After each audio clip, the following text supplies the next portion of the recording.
रात के अंधेरे में एक पति अपनी बीवी को मौत के घाट उतारने के लिए सबसे पहले उसके बिस्तर के पास जाता है, तकिया उठाता है और तकिए से अपनी बीवी का मुंह जात देता है ताकि बीवी सांस ना ले पाए। बीवी की मौत हो जाती है। फिर दबे पांव वो अलमारी में जाता है और उस अलमारी में पिछले 11 दिनों तक एक जहरीले सांप को छिपा कर रखा गया था। उस सांप को ये पकड़ कर लाता है, उसकी मुंह को पकड़ता है और उसकी मुंह को खोलकर अपनी बीवी के हाथों को कटवाया जाता है ताकि पूरी दुनिया को यह लग सके कि बीवी की जो मौत हुई है वो सांप के काटने की वजह से हुई है।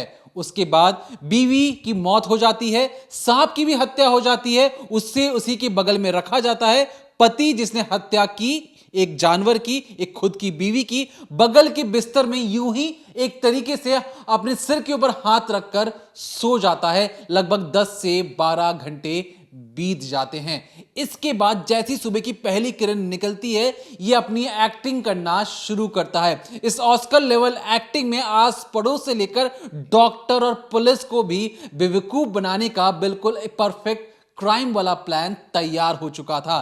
किस तरीके से इस पूरे केस में कई तरीके से टर्न एंड ट्विस्ट आते हैं। शायद इस देश में पहली बार ऐसा होगा कि एक सांप का पोस्टमार्टम करवाया गया। सही सुना आपने, क्योंकि उस सांप की हत्या कर दी गई थी इसी पति के द्वारा। क्या है पर्दे की पीछे की कहानी? क्योंकि इन जनाब को उम्र कैद की सजा मुकर्रर कर दी गई है अपनी बीवी की हत्या के जुर्म में। सांप की हत्या के जुर्म में इन जनाब को कितनी सजा मिली है, कितने जुर्माना इनको देना पड़ेगा, बात करेंगे इस डिकोडिंग क्राइम के जरिए। तो करीब करीब 6.5 साल बाद अमितेश पटेरिया को, जिन्हें आप अपनी स्क्रीन पर देख रहे हैं, इन्हें उम्र कैद की सजा सुनाई गई है बीवी की हत्या के आरोप में। लेकिन इसके साथ साथ एक सांप की हत्या का केस भी इन पर चला और उसमें भी इन्हें सजा सुनाई गई। अब जो अमितेश पटेरिया हैं, इन्होंने एक ब्लैक डेजर्ट कोबरा खरीदा। ये जो आप स्क्रीन पर एक कोबरा देख रहे हैं, इसी को इन्होंने 30,000 रुपये में राजस्थान से खरीदा। यानी कि रहते ये इंदौर में थे, वहाँ से 620 किलोमीटर दूर जाते हैं, सौदा करते हैं एक कोबरा का, उसके बाद उसे लेकर आते हैं। 30,000 रुपये दिए जाते हैं इस कोबरा के, और इस कोबरा को बाकायदा वो अपने घर लेकर आते हैं। कोबरा का मर्डर करते हैं और उससे उतने दिन तक, यानी 11 दिन तक बचा कर रखते हैं। हर दिन वो मौका देख रहे थे कि कब वो अपनी पत्नी का कत्ल कर सके। अब सबसे पहले आप एक तस्वीर देखिए, ये इंदौर की शिवानी है और उसके साथ उसके पति अमितेश पटेरिया। दरअसल ये जो पूरा वाक्य है साल 2019 का है, और अगर उससे कुछ 9 साल पीछे जाएं तो 2010 की बात है, जब अमितेश और शिवानी की शादी होती है। अब शादी हो जाने के बाद जब नई नई दुल्हन घर पर आती है तो कुछ दिन तो सब चीज़ ठीक होती है, लेकिन धीरे से शिवानी को कहीं पता लगता है कि जो उसके हस्बैंड हैं दिल्ली में, क्योंकि वो बैंक कर्मी थे, बैंक में काम करते थे, तो उसे पता लगता है कि उसके हस्बैंड शायद किसी लेडी के साथ रहते हैं। अब जब वो उसके बारे में पता लगाती है तो पता लगता है कि जो अमितेश है वो दिल्ली में किसी औरत के साथ एक पति पत्नी के तरीके से रह रहा है, एक आप यूँ समझिए लिव इन में रह रहा है। और जब ये सारी बातें अपने पिता को बताती है, अपने घर वालों को बताती है, तो वो चोरी छुपे जाकर उसे दिल्ली में पकड़ते भी हैं। और पकड़ने के बाद जब बातचीत होती है, लड़ाई झगड़े होते हैं, तो बाकायदा अमितेश कहता है कि ठीक है, मैं सुधर जाऊंगा, मेरी कोई गर्लफ्रेंड नहीं है, ये सब चीज़ें। और उसके बाद सोचिए, दहेज भी मांगने की डिमांड कर देता है। जो पिता है वो कहते हैं कि हमने किसी तरीके से 25 लाख इकट्ठा करके शिवानी के पति यानी कि जो अमितेश है उसको दिया था। अब कहानी में क्या होता है, दरअसल धीरे धीरे इन लोगों में विवाद बढ़ता है, चीज़ें खराब होती चली जाती हैं।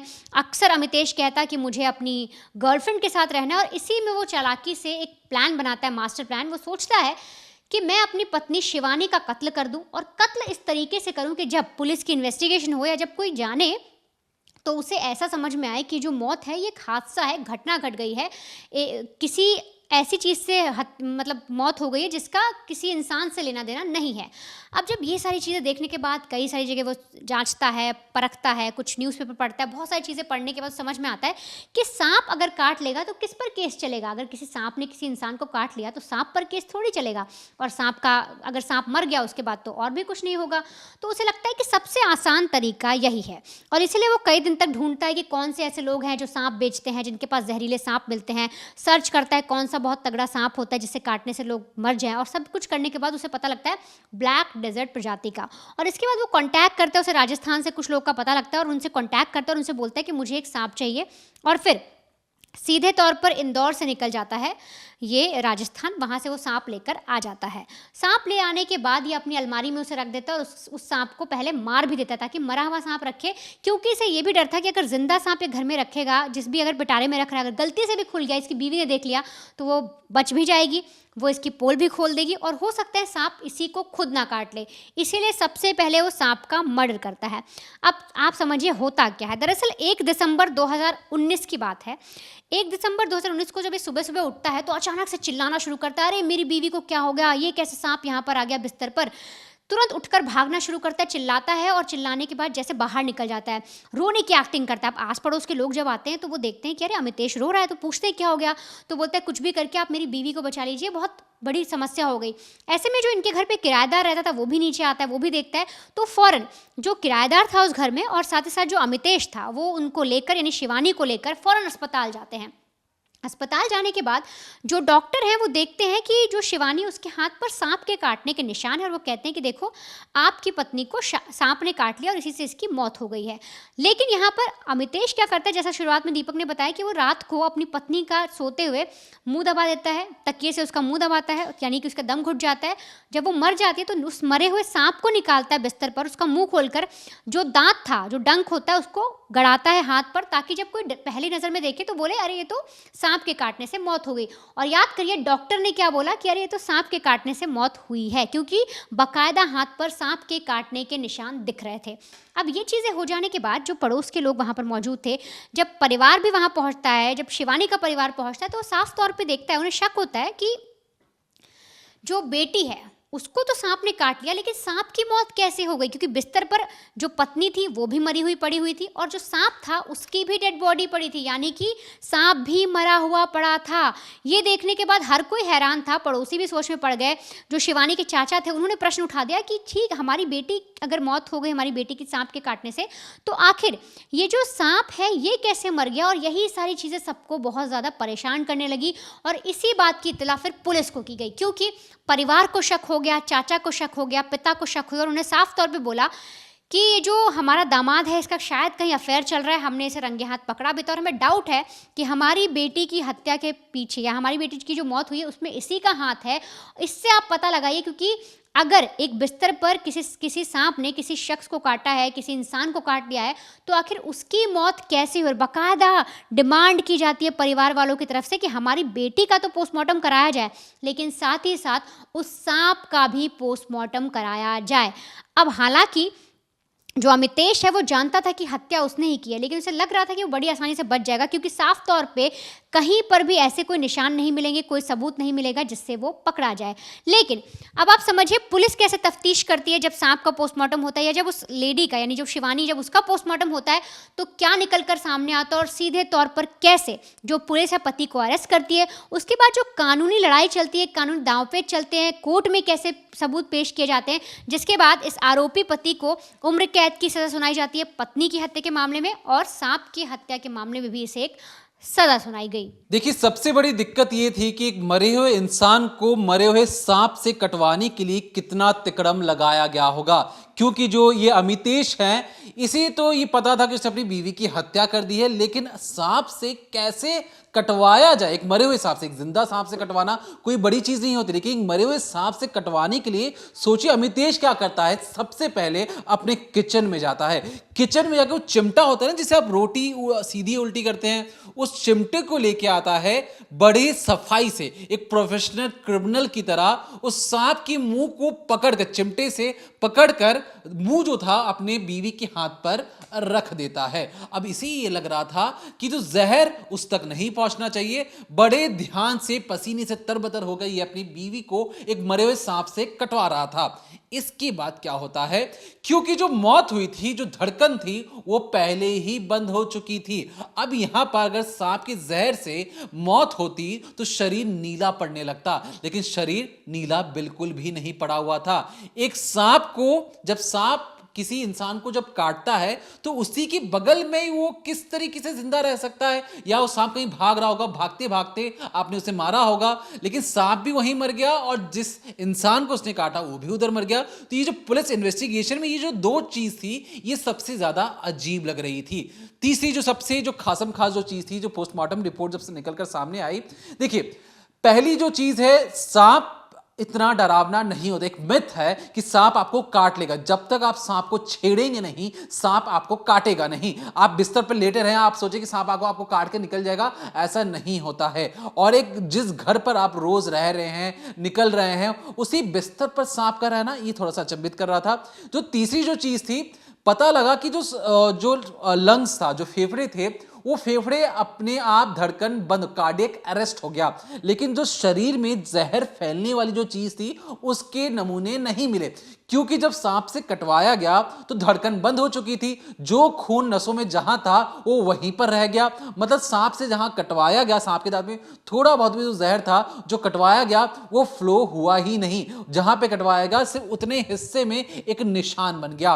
पोस्टमार्टम रिपोर्ट में एक और चीज निकलकर सामने आई। जो अमितेश था उसने अपनी वाइफ के साथ मार पिटाई की थी, उसके निशान भी शरीर पर कई जख्म बने हुए थे और यह पता लग रहा था कि एंटी मॉर्टम है, मतलब मरने से पहले के ये निशान हैं। अब ऐसे में जब ये चीजें निकलकर सामने आती हैं तो साफ तौर पर फॉरेंसिक और साइंटिफिकली प्रूव हो जाता है कि सांप के काटने से बीवी की मौत नहीं हुई है। अब यहां पर एक और बॉडी थी जो कि जानवर की थी, सांप की थी। सांप की मौत कैसे हुई है यह साबित नहीं हो पा रहा था, क्योंकि इसका कहना था कि मैं उसे मार रहा था तो मैंने उसको बचाने की कोशिश की, जो भी उसे मनगढ़ंत कहानी बताई, लेकिन सांप के शरीर पर कोई ऐसे चोट के निशान मिल नहीं रहे थे। तो सांप का जब पोस्टमार्टम करवाया गया तो उसमें भी पता लगा कि इसकी तो मारने से मौत हुई है। और एक चीज और ध्यान से जो उतर गई वो ये थी कि जब बॉडी को लेकर आया गया अस्पताल में, उससे 10 से 12 घंटे पहले बीवी की मौत हो गई थी। अब सुनिए क्या होता है। जो अमितेश है अपने ससुराल वालों को कहता है या अपनी बीवी के मायके वालों से कहता है कि जो बेटी है, जो मेरी बीवी है, वो पार्लर गई थी, पार्लर से लौटते वक्त ही उसे सांप ने काट लिया। मैं बहुत हड़बड़ी में हूं, आप मुझसे अभी बात मत कीजिए, सांप ने काटा, मैं अस्पताल लेकर जा रहा हूं।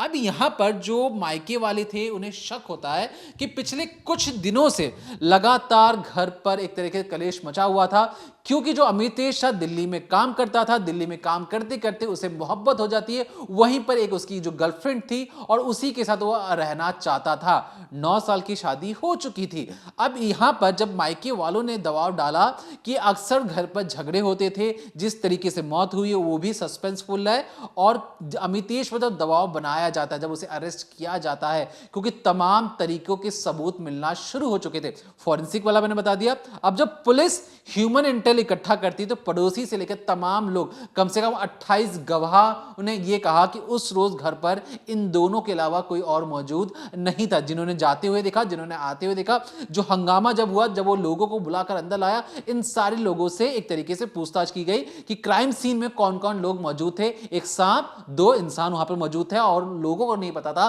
कि सांप से ज्यादा जहरीला खुद उसका पति था।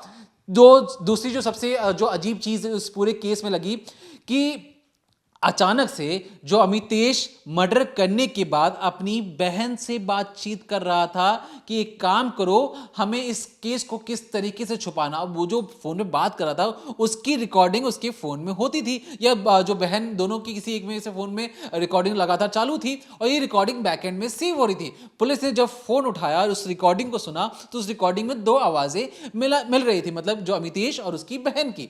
अब यहां पर बारी थी कि क्या ये जो आवाज है ये सिर्फ इन दोनों की है, किसी और की है। उस आवाज का भी मूल्यांकन किया गया साइंटिफिकली और फॉरेंसिकली, तब पता लगा कि ये इन दोनों की ही आवाज है और ये दोनों बिल्कुल एक प्लानिंग कर रहे हैं कि किस तरीके से इंसान को मौत के घाट उतारना है। सांप जहरीला नहीं था, बहन जो अमितेश की थी और खुद अमितेश भी उस सांप से ज्यादा जहरीला, जिसने अपनी बीवी को मौत के घाट उतारा ताकि वो अपने गर्लफ्रेंड के साथ उस घर पर रह सके। अब जब इस पूरे कड़ी दर कड़ी मिलाई गई तो बहुत सारे साक्ष्य मिले, जिसके बाद कोर्ट ने अभी हाल ही में इस पूरे केस में सुनवाई करते हुए आजीवन कारावास की सजा सुनाई है। लगातार जो सबूत आए हैं जिस पर कहा गया है कि ये जो हत्या हुई है, इस हत्या में क्योंकि पहले बीएनएस 2019 का मामला था, इसलिए आईपीसी की धारा के तहत इस पर मामला दर्ज हुआ है और यहां पर धारा 302 लगाई गई है। साथ ही उम्र कैद के साथ 10,000 रुपए देने भी पड़ेंगे। अब यहां पर पुलिस के लिए जो सबसे अजीब जो चीज थी कि इस पूरे केस में जो एक मौत हुई थी वो एक सांप की भी मौत हुई थी। अब सांप की जो मौत है, क्योंकि इंसानी मौत पर तो आप कानून की धाराएं लगा सकते हैं, एक जो जानवर की जो मौत हो जाती है उस पर कौन सी कानूनी धारा लगाया जाए। इंदौर पुलिस के लिए सबसे अजीब चीज कि ऐसा पहला केस उनके सामने आया था, जो इन्वेस्टिगेटिंग ऑफिसर थे उनके सामने भी इस तरीके का पहली दफा कोई केस आया था। तो जब उन्होंने वकीलों से पूछताछ की तो क्या पता लगा, देखिए साक्ष्य मिटाने के लिए और मौत को दिखाने के लिए कि सांप से कटवाया गया है और बाद में उस सांप की भी हत्या कर दी गई है। तो इसी कारण जो बिल्कुल, क्योंकि अपने आप में एक पहला केस था इंदौर पुलिस के लिए, तो वन्य जीव मतलब जो जंगली जानवर के संरक्षण के अधिनियम के तहत 1972 के तहत धारा 51 के तहत उस पर केस दर्ज किया गया। कोर्ट ने माना कि जो कोबरा सांप है ये एक तरीके से इनका बचाव करना चाहिए, इन्हें इस तरीके से मारना और षड्यंत्र रचकर मारना ये कहीं ना कहीं ये दिखाता है कि इसे सब कुछ पहले से पता था और इसलिए कोबरा को मारने के लिए 3 साल की सजा और 25,000 रुपए एक तरीके से हर्जाना देने को कहा गया है। अब यहां पर आपने बीवी की हत्या के लिए धारा 302, सांप को हत्या करने के लिए 3 साल की अलग से सजा और सबूत मिटाने के लिए धारा 201 जिसमें 2 साल की सबसे कठोर कारावास मतलब जेल की वो दीवारें जहां पर कठोर से कठोर मतलब जहां पर रोशनी भी नहीं आती उस सलाखों के पीछे से रखने के लिए कहा गया है और 10,000 रुपए एक तरीके से हर्जाना देने को भी कहा गया। तो मतलब कितने हो गए 20 और 45,000 रुपए एक इंसान और एक जानवर या कहें सांप को मारने की उसे एक तरीके से मुआवजा देना पड़ेगा, क्योंकि हर्जाना है और इसके बाद उम्र कैद की सजा 2 साल सबूत मिटाने के लिए, 3 साल सांप को मारने के लिए। अब ये निचली अदालत का फैसला आया है जिसमें एक पति की जो प्लानिंग एंड प्लॉटिंग थी एक परफेक्ट क्राइम करने के लिए, उस परफेक्ट क्राइम में ये अपने आप को बचा भी लेता, क्योंकि हर एक जो सबूत जो उसने छोड़े थे जानबूझकर पूरी दुनिया को दिखाने के लिए सांप ने काटा है, सांप से चिमटा पकड़कर कटवा रहा है। दूसरी चीज जो फॉरेंसिक में एक और जो चीज आई थी मैं आपको बताना भूल गया, दरअसल जब उसकी बीवी को उससे तकिए से जब उसको मुंह दबा रहा था तो बीवी के जो लार थे, बीवी उस वक्त जिंदा थी, वो नींद में थी, जब उसके जो लार थे जो पिलो कवर था उसमें चिपक चुके थे। फॉरेंसिक में जो लार के नमूने भी मिले हैं तो इससे यह भी साबित हुआ कि तकिए से मुंह को दबाया गया है और जानबूझकर दिखाने की कोशिश की गई है कि एक मासूम जानवर ने उसकी बीवी की मौत का वो कारण बना है। फिलहाल के लिए अब दूध का दूध और पानी का पानी हो चुका, पता लग चुका है कि जहरीला सांप नहीं, जहरीला पति और उसकी बहन थी। फिलहाल के लिए ये जो पति और उनकी बहन सलाखों के पीछे पहुंच चुके हैं सबूत मिटाने से लेकर तमाम तरीकों से प्लानिंग एंड प्लॉटिंग करने के लिए। लेकिन इस पूरे जो न्यूज को हमारा बताने का ये तर्क था कि जो अपराधी चाहे कितने भी शातिर क्यों ना हो लेकिन वो सबूत छोड़कर जाते हैं, वो सोच भी ले कि हम परफेक्ट क्राइम कर सकते हैं, तो ऐसा बिल्कुल भी नहीं है। परफेक्ट क्राइम जैसी कोई चीज होती ही नहीं इस दुनिया में। और जो लोग इस सोचते हैं कि हम क्राइम करके बच जाएंगे तो इस गलतफहमी को अपने दिल, दिमाग और आत्मा से निकाल कर फेंक दें और कोई भी कृत्य करने से पहले 100 बार सोचना आपके लिए बेहद जरूरी है। तो फिलहाल के लिए देखते रहिए decoding crime, Monday to Friday शाम 7:30 बजे ओनली ऑन क्राइम तक।